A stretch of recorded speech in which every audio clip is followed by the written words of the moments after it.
Do you feel like if you put yourself first, your family or your loved ones or your job will suffer? Today, I'm here to tell you that that's simply not true. Hi, I'm Megan, nurse coach and nurse practitioner, and this video is for nurses who just want more in their life, that are frustrated with their inability to follow through on their goals, or are frustrated at work or with their health and wellness. I give you tips and tricks to start giving yourself some of that amazing care and dedication that you give to your patients. Let's talk about the catastrophe of putting yourself first. Really, it's all in the wording. We believe that if we put ourselves first, that something else is going to happen adversely to the world around us, to the things that we love. If we think of it that way, of course we're not going to put ourselves first. What if it's just not true that putting ourselves first means that somebody has to come second? What if we could put ourselves first and love the people around us just as much? What if it wasn't mutually exclusive? How would that change things if you could change that perception in your life? So let's just agree to never use the words putting myself first ever again. It's just a sneaky way to feel guilty. If we create better balance, we won't need to be escaping. We can build self-care and self-love into our routine of loving everyone else. Self-care and loving other people doesn't need to be mutually exclusive. It can be mutually beneficial. Mind blown, right? Let's fit this into the model of our thoughts create our feelings, create our actions, create our results. And in order to put this clearly, we'll use the example of exercise, because at some point everybody has wanted to do more exercise in an effort to care for themselves, since we're not saying put ourselves first. The circumstance is exercise. My thought is, if I exercise, I will take time away from my family, aka my family will suffer if I exercise.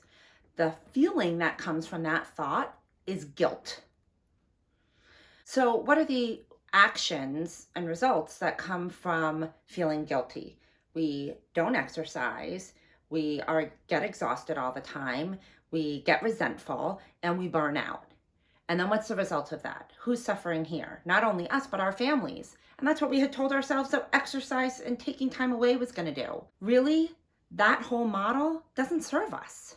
What could that look like if we switched it around? If we did the thought, feeling, action, result with a different thought other than my family will suffer? What if the circumstance is exercise and the thought was me exercising has nothing to do with how much I love my family? Kind of letting yourself off the hook, right?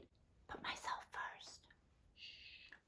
Admittedly, there are some of you out there now that are like, well, that's all fine and good, but I have a real problem. My taking time to exercise really can have serious repercussions. I do want to address that because this seems like it can be overly simplistic to parts of our lives. Let's say you have a dependent mother with dementia, or you have a chronically ill child. This isn't just, oh, I'm going to order pizza so that I don't have to make dinner so I can exercise. These are some serious things that need to take some consideration. We need to look at what thought is prompting this. So if we tell ourselves that my mother is going to suffer if I exercise, of course we're not going to do it because we're going to feel guilty. But what if we use the thought, my mother has dementia and is totally dependent on me, and I need to keep myself strong for her. This is true, right? If you can't physically take care of your mother, that's going to be a big problem. I have a dependent mother. She needs me to be strong. I can be strong and care for her. I can exercise and love her. Then the feeling with that could be determination or motivation, can then lead to the action of, how can I figure this out? How can I exercise with my mother who has dementia? And maybe it's not what you originally thought it would look like. Maybe it's not half an hour at a gym, but maybe it's doing squats every time you get her in and out of bed. If you can arrange for somebody to care for her for a little bit of time, maybe you don't spend that time running errands. Maybe you spend that time exercising and you figure out a way to automate the errands. You can see that the way we think about this can really change how we feel and then how we act. A little caveat with this is that the thought and feeling have to be believable to you. If I say, I need to be in shape for my family so they can have a strong mom, the truth is I don't have to be in shape for my family. They're doing just fine without me in shape. So that doesn't ring true. That's not going to motivate me. That's where the belief, I can exercise and I can love my family might be a more realistic fit for you. Basically, the moral of the story is you can have your cake and eat it too. You can do things for your own health and wellness, and you can take care of everybody around you. It's just going to take some creativity. Suffering to take care of other people is totally optional. I choose to love me and everyone else around me. I'm going to see where that gets me. How about you?